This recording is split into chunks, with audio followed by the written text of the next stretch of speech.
भारत माता की, भारत माता की, भारत माता की। भारतीय जनता पार्टी के नवीन अध्यक्ष माननीय नितिन नबीन जी, हमारे पूर्व अध्यक्ष जेपी नड्डा जी, भाजपा परिवार के अन्य सभी वरिष्ठजन, देश भर से आए कार्यकर्ता साथी, देवी और सज्जनों, सर्वप्रथम माननीय नितिन नबीन जी को दुनिया के सबसे बड़े राजनीतिक दल का अध्यक्ष चुने जाने पर बहुत बहुत बधाई देता हूं, बहुत बहुत शुभकामनाएं देता हूं। बीते कई महीनों से संगठन पर्व यानी कि पार्टी का छोटी सी इकाई से लेकर के राष्ट्रीय अध्यक्ष चुनने की एक व्यापक प्रक्रिया 100% लोकतंत्र तरीके से भारतीय जनता पार्टी के संविधान के स्पिरिट को और उसमें बताई गई हर बात को ध्यान में रख करके लगातार चल रही थी। आज उसका विधि पूर्वक समापन हुआ है। संगठन पर्व का ये विशाल आयोजन भारतीय जनता पार्टी की लोकतांत्रिक आस्था, संगठनात्मक अनुशासन और कार्यकर्ता केंद्रित सोच का प्रतीक है। मैं देश भर के कार्यकर्ताओं का इस प्रक्रिया को सफल बनाने के लिए बहुत बहुत अभिनंदन करता हूं। साथियों, बीते 1-1.5 वर्षों में डॉक्टर श्यामा प्रसाद मुखर्जी की 125वीं जयंती का पर्व, अटल जी की 100वीं जन्म जयंती, राष्ट्रीय स्वयंसेवक संघ के 100 वर्ष, ऐसे महापर्व हम मनाते रहे हैं। ये वो प्रेरणाएं हैं जो देश के लिए जीने के हमारे संकल्प को और मजबूत करती है। हमारा नेतृत्व परंपरा से चलता है, अनुभव से समृद्ध होता है और जनसेवा, राष्ट्र सेवा के भाव से संगठन को आगे बढ़ाता है। साथियों, अटल जी, आडवाणी जी और मुरली मनोहर जोशी जी के नेतृत्व में बीजेपी ने शून्य से लेकर शिखर तक का सफर देखा है। इस सदी में वेंकैया नायडू जी और नितिन गडकरी जी सहित हमारे कई वरिष्ठ साथियों ने संगठन को विस्तार दिया है। राजनाथ जी के नेतृत्व में पहली बार बीजेपी ने अपने दम पर पूर्ण बहुमत हासिल किया। फिर अमित भाई के नेतृत्व में देश के अनेक राज्यों में भाजपा की सरकारें बनी। लगातार दूसरी बार केंद्र में बीजेपी की सरकार बनी। फिर जेपी नड्डा जी के नेतृत्व में भाजपा पंचायत से लेकर पार्लियामेंट तक और सशक्त हुई। केंद्र में लगातार तीसरी बार भाजपा एनडीए की सरकार बनी। मैं पूर्व के सभी अध्यक्षों का उनके अमूल्य योगदान के लिए देश के कोटि कोटि कार्यकर्ताओं की तरफ से और मेरी तरफ से बहुत बहुत अभिनंदन करता हूं। साथियों, आप जानते हैं आज भाजपा का जितना फोकस संगठन के विस्तार पर है, उतनी ही बड़ी प्राथमिकता कार्यकर्ता के निर्माण की भी है। भाजपा एक ऐसी पार्टी है जहां लोगों को लगता होगा कि नरेंद्र मोदी देश के प्रधानमंत्री है, तीसरी बार प्रधानमंत्री बने, 50 साल की छोटी आयु में मुख्यमंत्री बन गए, 25 साल से लगातार हेड ऑफ द गवर्नमेंट रहे हैं। ये सब अपनी जगह पे हैं, लेकिन इन सबसे भी बड़ी चीज मेरे जीवन में है, मैं भारतीय जनता पार्टी का कार्यकर्ता हूं। ये सबसे बड़ा गर्व है। और जब बात पार्टी के विषयों को आती है, तब माननीय नितिन नवीन जी, मैं एक कार्यकर्ता हूं, वे मेरे बॉस हैं।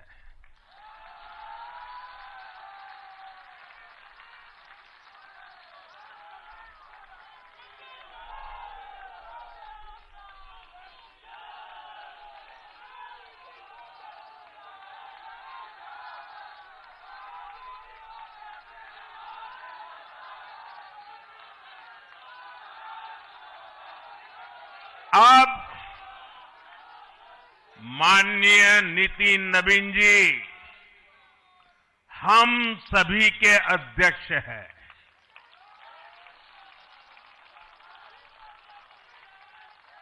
और उनका दायित्व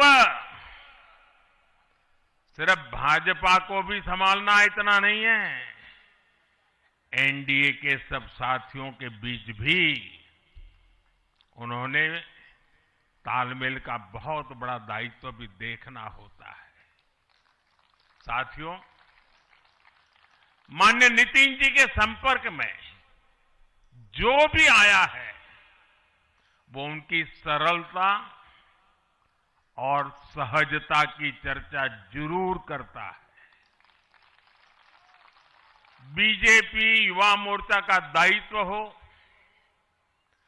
अलग अलग राज्यों में प्रभारी के रूप में जिम्मेदारी हो, या फिर बिहार सरकार में काम करने का अनुभव हो, नितिन जी ने हमेशा जब जब जो जहां जो जिम्मेवारी मिली, अपने आप को उन्होंने साबित किया है। जिम्मेवारी देने वालों को भी उनके कार्य ने गर्व से भर दिया है। साथियों, ये 21वीं सदी है और देखते ही देखते 21वीं सदी के पहले 25 वर्ष तो पूरे भी हो चुके हैं। आने वाले 25 वर्ष बहुत महत्वपूर्ण है।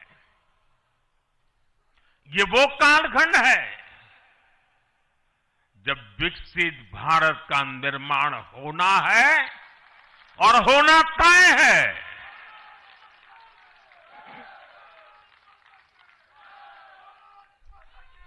इस महत्वपूर्ण कालखंड की शुरुआत में हमारे माननीय नितिन नवीन जी बीजेपी की विरासत को आगे बढ़ाएंगे।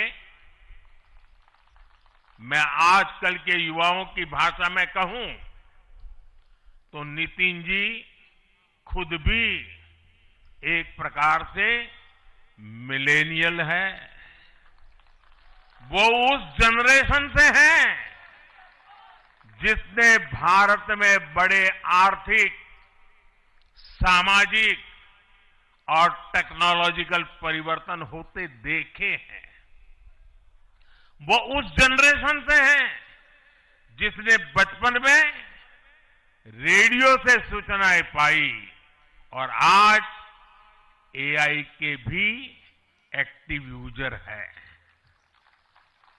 नितिन जी के पास युवा ऊर्जा भी है और संगठन में कार्य का लंबा अनुभव भी है। ये हमारे दल के हर कार्यकर्ता के लिए बहुत उपयोगी होगा।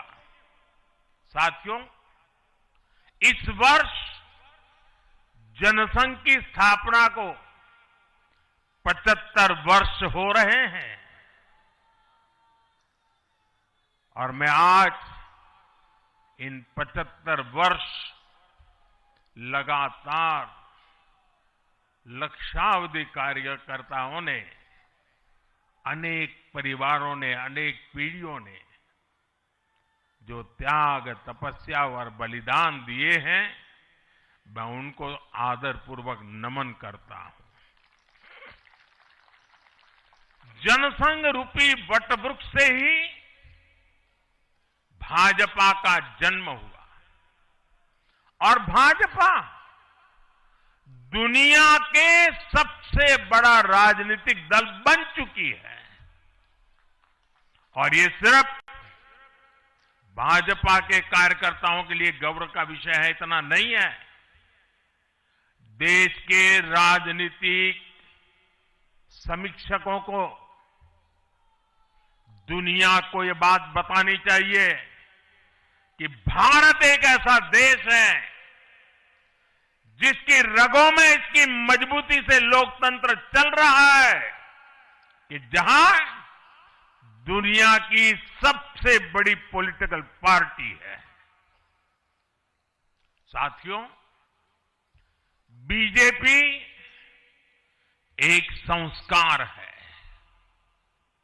बीजेपी एक परिवार है। हमारे यहां मेंबरशिप से भी ज्यादा रिलेशनशिप होती है। बीजेपी एक ऐसी परंपरा है जो पद से नहीं, प्रक्रिया से चलती है। हमारे यहां पदभार एक व्यवस्था है और कार्यभार ये जीवन भर की जिम्मेदारी है। हमारे यहां अध्यक्ष बदलते हैं लेकिन आदर्श नहीं बदलते। नेतृत्व बदलता है लेकिन दिशा नहीं बदलती।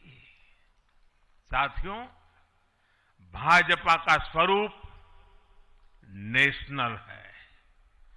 भाजपा का स्पिरिट नेशनल है, क्योंकि हमारा जुड़ाव लोकल है। हमारी जड़ें जमीन के नीचे गहरी है। इसलिए भाजपा रीजनल एस्पिरेशन को प्लेटफॉर्म देती है, उन्हें नेशनल एम्बिशंस का आधार बनाती है। और इसलिए आज देश के कोने कोने के लोग भाजपा के साथ हैं, भाजपा के साथ जुड़ रहे हैं। और इतना ही नहीं, जो भी अपनी राजनीति का प्रारंभ करना चाहता है, उसको भी भाजपा का प्रवेश द्वार सबसे उत्तम, सबसे सुरक्षित लगता है।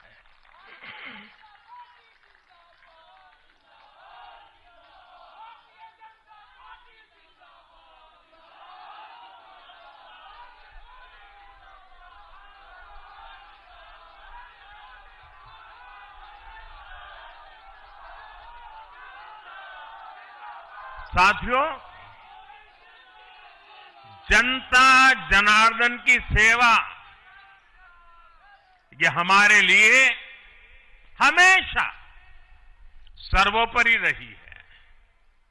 हमने सत्ता को सुख का नहीं बल्कि सेवा का माध्यम बनाया है। इसलिए भाजपा पर जनता का विश्वास निरंतर मजबूत होता गया है। अगर बीते 11 वर्षों की ही बात करें तो भाजपा की यात्रा जन विश्वास अर्जित करने की अद्भुत यात्रा रही है। बीते 11 वर्षों में बीजेपी ने हरियाणा, असम, त्रिपुरा और ओडिशा में पहली बार अपने सामर्थ्य से सरकार बनाई। पश्चिम बंगाल और तेलंगाना में भाजपा जनता की एक बड़ी आवाज बनकर उभरी है। अक्सर होता यह है कि लंबे कार्यकाल के बाद सरकारों के लिए टिके रहना मुश्किल होता है, लेकिन बीजेपी ने इस ट्रेंड को भी तोड़ दिया है। गुजरात हो, मध्य प्रदेश हो, महाराष्ट्र हो, बिहार हो, इन सभी राज्यों में कई कार्यकाल के बावजूद बीजेपी पहले से भी बड़े जनादेश के साथ सरकार में लौटी है। साथियों, बीते 1.5-2 वर्षों में तो भाजपा पर जनता का भरोसा और मजबूत हुआ है। विधानसभा हो या स्थानीय निकाय, बीजेपी की स्ट्राइक रेट अभूतपूर्व रही है। इस दौरान देश में 6 राज्यों में विधानसभा चुनाव हुए हैं। इनमें से 4 चुनाव बीजेपी एनडीए ने जीते हैं।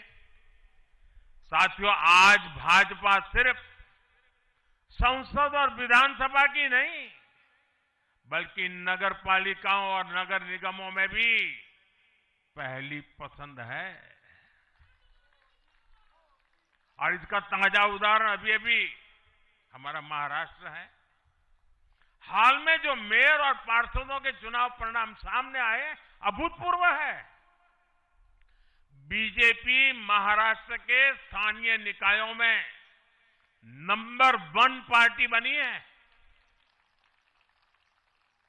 कुल 29 में से 25 बड़े शहरों की जनता ने बीजेपी एनडीए को चुना है। कुल जितने पार्षद जीते हैं उनमें से 50% बीजेपी के हैं। ऐसे ही केरला में भी आज बीजेपी के करीब 100 पार्षद हैं। केरला की राजधानी तिरुअनंतपुरम की जनता ने मेयर चुनाव में 45 साल बाद लेफ्ट से सत्ता छीनी और भाजपा पर भरोसा किया। मुझे पूरा विश्वास है कि आने वाले विधानसभा चुनावों में भी लोग केरला में बीजेपी को अवसर जरूर देंगे। साथियों, बीजेपी निरंतर जीत रही है, उसका विस्तार हो रहा है। ये निश्चित तौर पर हम सभी के लिए गर्व का विषय है, लेकिन हम ये सभी के लिए बहुत बड़े दायित्व का बोध भी है और दायित्व बोध का समय भी है। कभी भाजपा ने पार्टी विद अ डिफरेंस के रूप में अपनी यात्रा शुरू की थी। आज बीजेपी पार्टी ऑफ गवर्नेंस भी है। देश के आजादी के बाद शासन के अलग अलग मॉडल देखे हैं। कांग्रेस के परिवारवाद का मॉडल, लेफ्ट का मॉडल, क्षेत्रीय दलों का मॉडल, अस्थिर सरकारों का दौर, ये सब मॉडल देख चुका है। लेकिन आज देश स्थिरता, सुशासन और संवेदनशीलता वाला भाजपा का विकास मॉडल देख रहा है। साथियों, ये भाजपा ही है जिसने सामाजिक न्याय के नारे को सच्चे स्वरूप में जमीन पर उतारा है। हमने गरीब कल्याण की योजनाओं को सरकारी फाइलों से निकालकर गरीब के घर तक पहुंचाया है। साथियों, मैं आपको कुछ उदाहरण देता हूं। आजादी के 70 वर्ष बाद सिर्फ 3 करोड़ ग्रामीण परिवारों तक ही पाइप से पानी पहुंच पाया था। माताओं बहनों की पीड़ा, पानी के लिए उनके संघर्ष की सूद लेने वाला कोई नहीं था। और मुझे याद है, मैं जब गुजरात में राजनीतिक क्षेत्र में नहीं आया था, सामाजिक जीवन में काम करता था, तो हमारे यहाँ एक धंधुका करके स्थान है, वहां मैं जाता था तो वो मुझे वहां के लोग कहते थे कि आप यहां रात को मत रुकिए और जब भी आपका दौरा हो तो सुबह 10 बजे के बाद आइए। नॉर्मली मेरा नेचर रहता था कि हर नए स्थान पर जात के रात को रुकूं, कार्यकर्ताओं से मिलूं, लेकिन धंधुका वाले मना करते थे। क्यों? वो कहते पानी नहीं है, सुबह हम आपको स्नान करने के लिए पानी नहीं दे पाएंगे। वहां तो कहावत चलती थी कि बेटी को बंदूकें दो लेकिन धंधुके मत दो, यानी उसको बंदूक लगा मार दो लेकिन धंधुके में शादी मत करो। पानी नहीं था। ये दर्द मैंने देखा है।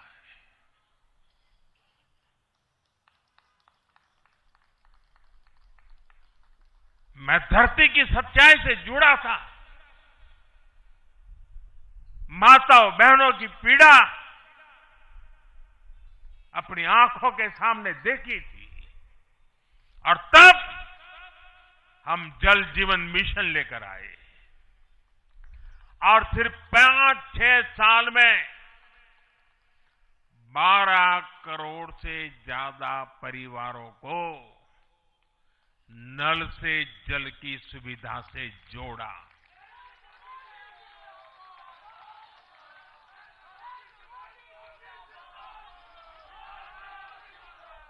साथियों, ये हमारी सरकार है जिसने धुएं से बीमार होती बहनों की पीड़ा समझी, वरना पहले तो एलपीजी गैस को भी अमीरों का ही सौभाग्य मान लिया गया था।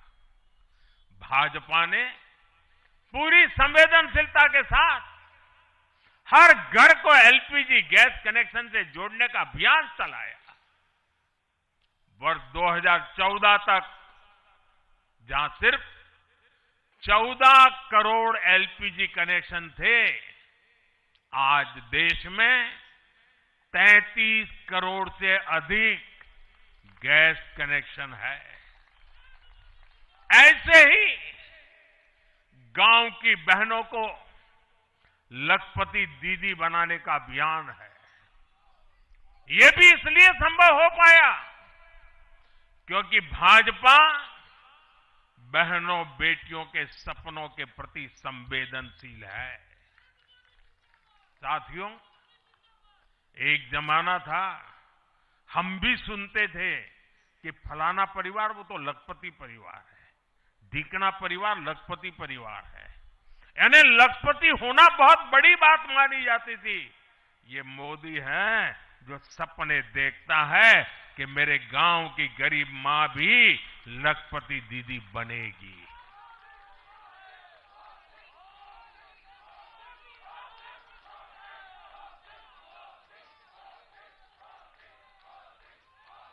साथियों, दशकों तक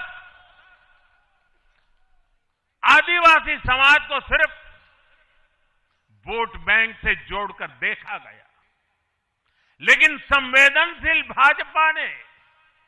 भाजपा के हमारे संस्कारों ने समाज के प्रति समान भाव की हमारी परंपरा के कारण भाजपा ने आदिवासियों में भी सबसे पिछड़ी जनजातियों की पीड़ा को समझा।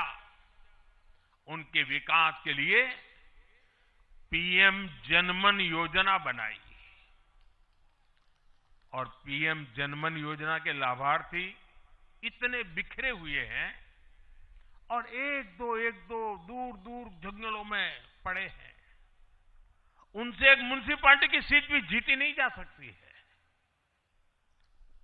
वोट के हिसाब से कोई उनकी तरफ देखेगा नहीं, लेकिन जब वोट से ऊपर उठ करके संवेदनाएं होती हैं, समाज का कल्याण हमारे संस्कार होते हैं, तो पीएम जनमन योजना जन्म लेती है। आदिवासियों में भी अति पिछड़ा संख्या में भले ही कम है, लेकिन उनके प्रति हमारी संवेदना में कोई कमी नहीं है। साथियों, हमारा नॉर्थ ईस्ट, वहां वोटर उतने नहीं है, सीट भी उतनी नहीं है, इसलिए कांग्रेस की सरकारों में उन्हें बरसों तक उपेक्षित रखा गया। लेकिन संवेदनशील भाजपा ने नॉर्थ ईस्ट को दिल से भी जोड़ा और दिल्ली से भी जोड़ा। एक और उदाहरण आकांक्षी जिलों का है। हमारे देश में 100 से अधिक जिले ऐसे थे जिनको कांग्रेस सरकारें पिछड़ा घोषित करके भूल गई थी। इन जिलों को पनिशमेंट पोस्टिंग के लिए इस्तेमाल किया जाता था, यानी जिन अधिकारियों को सजा देनी होती थी तो उन्हें वहां भेजा जाता था। हमारी भाजपा सरकार ने इन जिलों को आकांक्षी जिले घोषित किया और प्राथमिकता के आधार पर इनके विकास के लिए काम किया। आज ये आकांक्षी जिले विकास के कई पैरामीटर्स पर अन्य जिलों से बेहतर प्रदर्शन कर रहे हैं, राज्य की एवरेज की बराबरी आकर के खड़े हो गए। साथियों, भाजपा का मंत्र है पिछड़ों को प्राथमिकता, पिछड़ों को प्राथमिकता। जिनकी किसी ने सूद नहीं ली, हमने उनकी साधना की है। जिनको किसी ने पूछा नहीं, मोदी ने उन्हें पूजा है। हमारी कार्य संस्कृति सर्वसमावेशी है, सर्वांगीण है, सर्वस्पर्शी है, सर्वहितकारी है, सर्व कल्याणकारी है। और ये कार्य संस्कृति गरीब को समान अवसर देने वाली है, गरीब को सशक्त करने वाली है। इसी वजह से सिर्फ एक दशक में 25 करोड़ लोगों ने गरीबी को पराजित किया है। और ये 25 करोड़ लोग कौन हैं? इनमें सबसे अधिक दलित, पिछड़े और आदिवासी परिवार है। साथियों, बीते वर्षों में जन विश्वास की जो पूंजी हमने अर्जित की है, उस भरोसे को कायम रखना बहुत बड़ी जरूरत है। देश की जनता 2047 तक विकसित भारत बनाने के लिए संकल्पित है। इसलिए बीते 11 वर्षों में रिफॉर्म्स की जो यात्रा हमने शुरू की है, वो अब रिफॉर्म एक्सप्रेस बन चुकी है। हमें राज्यों के स्तर पर, शहर की इकाइयों के स्तर पर, जहां भी भाजपा एनडीए सरकारें हैं, वहां रिफॉर्म्स की गति तेज करनी है। भाजपा सिटी गवर्नेंस का भी एक नया मॉडल देश के सामने प्रस्तुत कर रहे हैं। इस लक्ष्य के साथ हम आगे बढ़ना चाहते हैं। साथियों, जब हम सत्ता में नहीं भी थे, तब भी हम अपने मूल आदर्शों से कभी नहीं भटके। हम राष्ट्र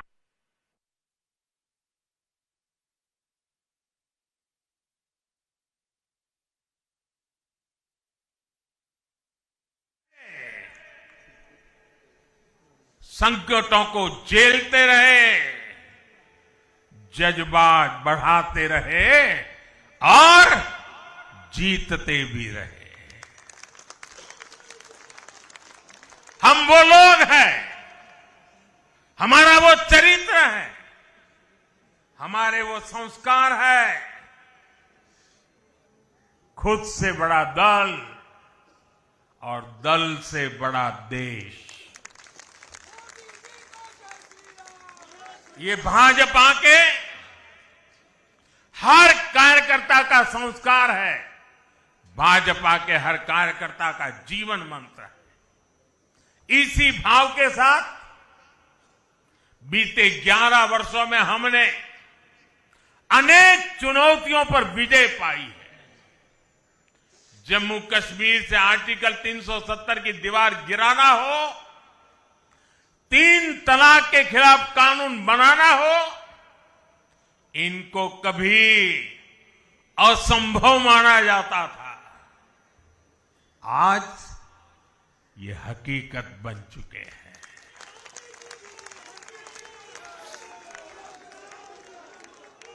आज देश में माओवादी आतंक भी अपनी अंतिम सांसें गिन रहा है। साथियों, आगे भी हमें हर चुनौती का पूरे सामर्थ्य से सामना करना है। आज देश के सामने एक बहुत बड़ी चुनौती घुसपैठियों की है, आबादी के असंतुलन की है। दुनिया के धनवान देश, समर्थ देश, वे भी अपने देश में जो घुसपैठिए हैं उनकी जांच पड़ताल कर रहे हैं और उनको पकड़ पकड़ करके निकाल रहे हैं और दुनिया उनको पूछती नहीं है कि तुम घुसपैठियों को क्यों निकाल रहे हो। तुम तो लोकतंत्र का झंडा लेकर के घूम रहे थे, तुम तो पूरे दुनिया के नवाब बन के बैठे थे, क्यों निकाल रहे हो। दुनिया में कोई अपने देश में घुसपैठियों को स्वीकार नहीं करता। भारत भी घुसपैठियों को, अपने गरीबों, हमारे नौजवानों के हक कभी भी लूटने नहीं दे सकता। घुसपैठिए देश की सुरक्षा के लिए बहुत बड़ा खतरा है। उनकी पहचान करके उन्हें वापस उनके देश भेजना बहुत आवश्यक है। इसके अलावा ऐसे राजनीतिक दल जो वोट बैंक की राजनीति में घुसपैठियों को बचा रहे हैं या उन्हें कवर दे रहे हैं, उन्हें हमें पूरी शक्ति से जनता के सामने बेनकाब करना ही होगा, उनको एक्सपोज करना ही होगा। साथियों, एक और बड़ी चुनौती अर्बन नक्सल की भी है। अर्बन नक्सल का दायरा इंटरनेशनल हो रहा है और यहां अर्बन नक्सल की बड़ी चतुराई होती है। ये यहां मीडिया वाले इतने बैठे हैं ना, अगर साल में एकाध बार भी अगर मोदी की किसी अच्छी चीज को उन्होंने ट्वीट कर दिया या टीवी पे बोल दिया या अखबार में लिख दिया तो उस पत्रकारी तो ऐसी फजेत कर देते, उसके पीछे ऐसे पड़ जाते हैं, उसको अछूत बना देते हैं, भविष्य में वो कभी बोल ना सके ऐसा कर देते हैं। ये अर्बन नक्सल की स्टाइल है। हमको भी सालों तक ऐसा अछूत बना के रख दिया पूरे देश में भाजपा को। अब देश समझ गया है अर्बन नक्सलों के कारनामे। भारत को नुकसान पहुंचाने के लिए अर्बन नक्सली लगातार कोशिशें कर रहे हैं, साजिशें कर रहे हैं। अर्बन नक्सलियों के इस गठजोड़ को हमें संगठन की ताकत से, वैचारिक ताकत से और हमारे परिणामकारी इतिहास को बुलंदी दे करके उनको परास्त करना है, उनको तोड़ना है। साथियों, देश के लिए परिवारवाद बहुत बड़ा अभिशाप है और जब मैं परिवारवाद की बात करता हूं तो नक्सल मैदान में आ जाते हैं। वो मुझे कहते हैं फलाने के बेटा, डिकना का बेटा, वो बात को डाइवर्ट करते हैं।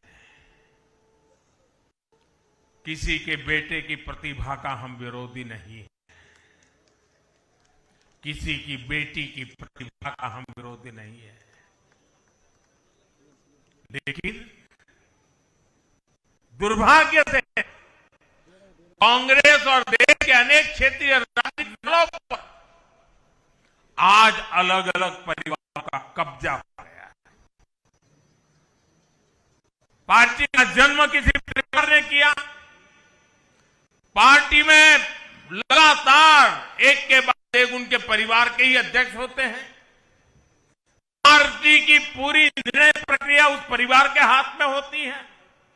पार्टी का कोई भी कार्यकर्ता हो, उसको विचार से लेना देना नहीं, उनको उस परिवार से समर्पित रहना पड़ता है। ये परिवारवाद खतरनाक है, ये लोकतंत्र का दुश्मन है और इस परिवारवादी राजनीति ने देश के नौजवानों के लिए दरवाजे बंद कर दिए, उनके आगे आने के सारे मौके खत्म कर दिए हैं। और इसलिए देश के उन युवाओं को अवसर मिलने ही चाहिए जो राजनीति के माध्यम से नए समाधान देने के लिए आगे आना चाहते हैं। और इसलिए मैंने कहा है, मैं 1 लाख ऐसे नौजवानों को राजनीति में लाना चाहता हूं जिनके परिवार में पहली बार वो राजनीति में आएंगे।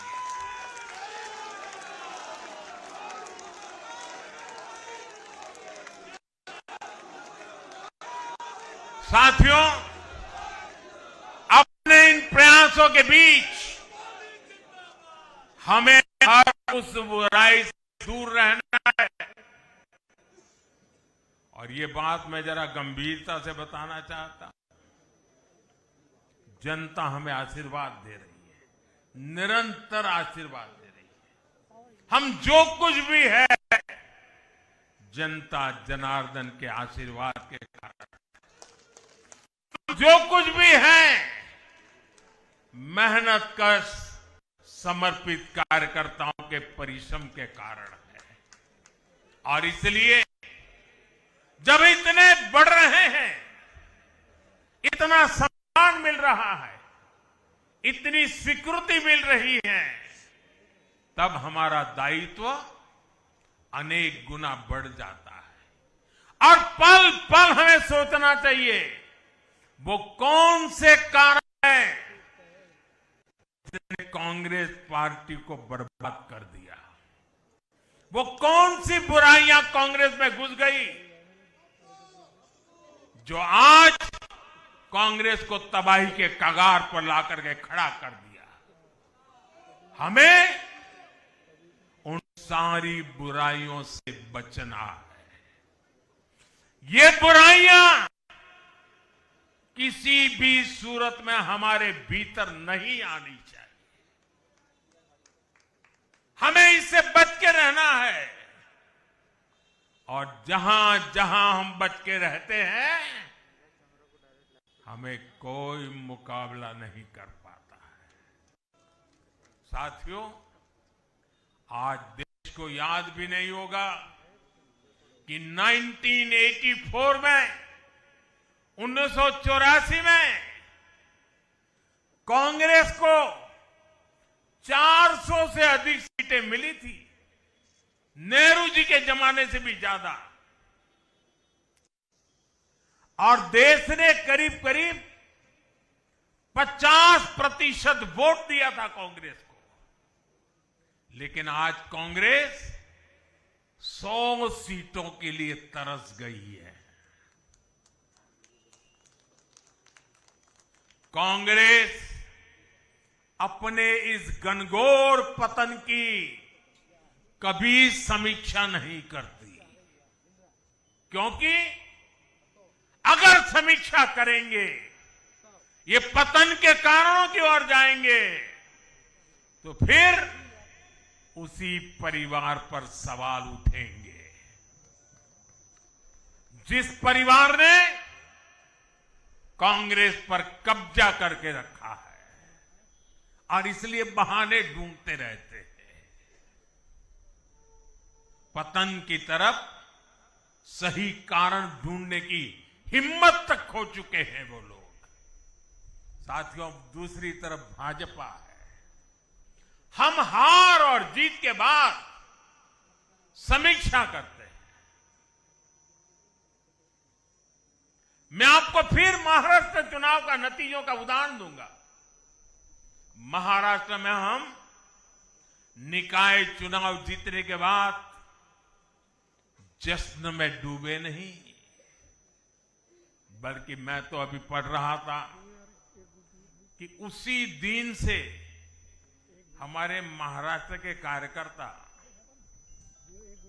आने वाले पंचायत के चुनावों की तैयारियों के लिए बैठक शुरू कर दी थी। मुझे याद है 2002 में हमने भव्य विजय प्राप्त किया गुजरात में। चारों तरफ आनंद उत्सव का माहौल था। देश भरिया का मीडिया भी वहां मौजूद था। अर्बन नक्सल तो बड़ी संख्या में आए थे। वो बेचारे मेरे पराजय का जश्न मनाना चाहते थे, तो वो ढूंढ रहे थे सारी चीजें। और मैं एक मीटिंग में बैठा था, तो उनको बड़ा आश्चर्य हुआ कि इतना जलसा चल रहा है और ये कैसा मुख्यमंत्री है जो आज चुनाव नतीजे आए हैं और बैठा है। और मैं क्या कर रहा था, मैं कार्यालय में मीटिंग ले रहा था और मैंने पूछा, अच्छा बताओ भाई इतनी हार क्यों गए?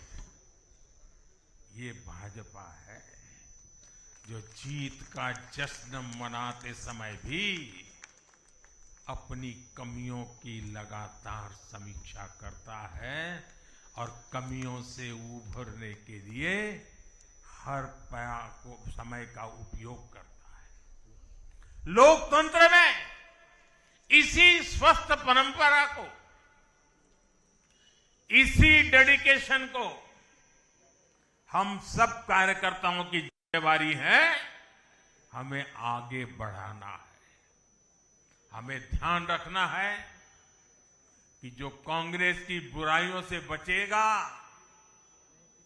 वही देश में आगे बढ़ेगा। साथियों, आज भाजपा परिवार को अपना नया मुखिया मिला है। कांग्रेस की बुराइयों से बचेगा वही देश में आगे बढ़ेगा। साथियों, आज भाजपा परिवार को अपना नया मुखिया मिला है, ऊर्जावान मुखिया मिला है, अनुभवी मुखिया मिला है और भाजपा परिवार की हमारी ताकत हर कार्यकर्ता का परिश्रम है, उसकी सामूहिक चेतना है। बूथ पर जो हमारा कार्यकर्ता पूरे साल भर जुटा रहता है, वो ही हमारी सच्ची ताकत है। हमें याद रखना है, हम सबसे जुड़े, हम सबको जोड़े, कल्याणकारी योजनाओं से हर लाभार्थी को लाभ पहुंचाए, ये हमारा ध्येय होना चाहिए। इसी आग्रह के साथ माननीय नितिन नवीन जी को बीजेपी के कोटि कोटि कार्यकर्ताओं की तरफ से पुनः बहुत बहुत शुभकामनाएं देता हूं। और साथियों, आज का पल हम सबके लिए बहुत विशेष पल है। हमारे राष्ट्रीय अध्यक्ष जी अब हमारा मार्गदर्शन करने वाले हैं। उनका एक एक शब्द हमारे लिए आगे की दिशा होगी। हमारे आगे के कार्य रचना के लिए उनका मार्गदर्शन हमारी अमूल्य पूंजी होगी। मैं भी एक कार्यकर्ता के तौर पर मैं पहले नए अध्यक्ष जी को मेरे काम का हिसाब दे रहा था। मैंने हिसाब दिया, अब वो मेरा सीआर लिखेंगे। लेकिन अब मेरे आगे के काम के लिए मैं उनके मार्गदर्शन की प्रतीक्षा कर रहा हूं। मैं उनको सुनने के लिए बहुत ही उत्सुक हूं, आतुर हूं। फिर एक बार बहुत बहुत धन्यवाद।